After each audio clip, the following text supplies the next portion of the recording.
मध्य प्रदेश में पंचायत और नगरीय निकायों के चुनाव कराने का रास्ता साफ हो गया है। सुप्रीम कोर्ट ने राज्य चुनाव आयोग को चुनाव कराने का आदेश दिया है। आदेश में कहा गया है कि 5 साल में चुनाव कराना सरकार की संवैधानिक जवाबदारी है, लिहाजा 15 दिनों में अधिसूचना जारी करें।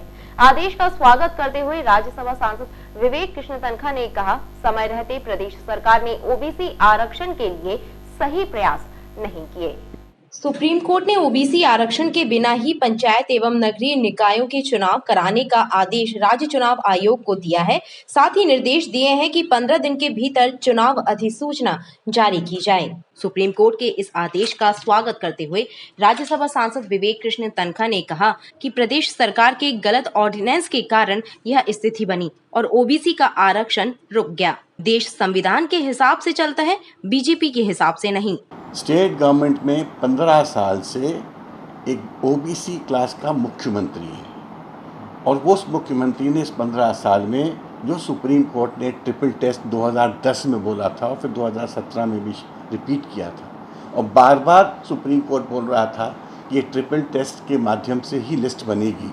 इतना समय था, रादर देन विवेक तन्खा की एफिजी जला रहे हो या विवेक तन्खा के अगेंस्ट प्रोटेस्ट कर रहे हो, घेरने की कोशिश कर रहे हो। अरे विवेक तन्खा तुमको अकल की बात बता रहा था, ये बोल रहा था सुप्रीम कोर्ट के जजमेंट पे ध्यान दो। ये जो तुम विधेयक लाए थे, ऑर्डिनेंस लाए थे उस वक्त पंचायत चुनाव को रोकने के लिए, और मैंने कहा था वो अनकॉन्स्टिट्यूशनल है, क्यों टाइम बर्बाद कर रहे हो आप। वो जो डिलिमिटेशन हो चुका था उसी पे चुनाव कराइए जो आज सुप्रीम कोर्ट का आदेश है, और अब कॉन्सेंट्रेट करिए ओबीसी रिजर्वेशन पे। किस प्रकार से ओबीसी रिजर्वेशन हो सकता है, किस प्रकार से ट्रिपल टेस्ट फॉलो हो सकता है, ये सब ना देख के उनको लग रहा था कांग्रेस पे ठीकरा फोड़ो, विवेक तन्खा पे फोड़ो और ताली बजाओ।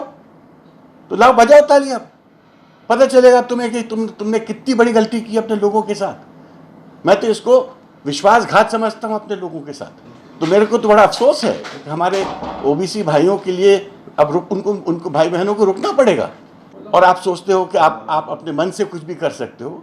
ऐसा इस देश में नहीं होता, कि हमारे देश में एक संविधान है और हम सब उस संविधान के साथ चलते हैं। हालांकि इस मामले में प्रदेश के मुखिया शिवराज सिंह का कहना है कि ओबीसी आरक्षण के साथ चुनाव कराए जाने का प्रयास करेंगे, कोर्ट में रिव्यू पिटीशन लगाएंगे।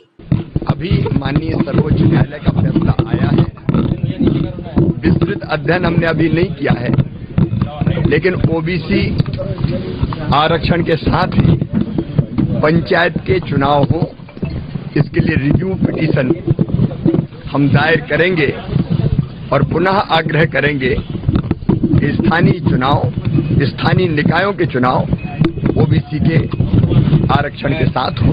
बहरहाल ओबीसी आरक्षण के मामले में प्रदेश की भाजपा सरकार की रिपोर्ट को कोर्ट ने अधूरा माना है। अधूरी रिपोर्ट होने के कारण मध्य प्रदेश में ओबीसी वर्ग को चुनाव में आरक्षण नहीं मिलेगा। इसलिए अब स्थानीय चुनाव 36% आरक्षण के साथ होंगे।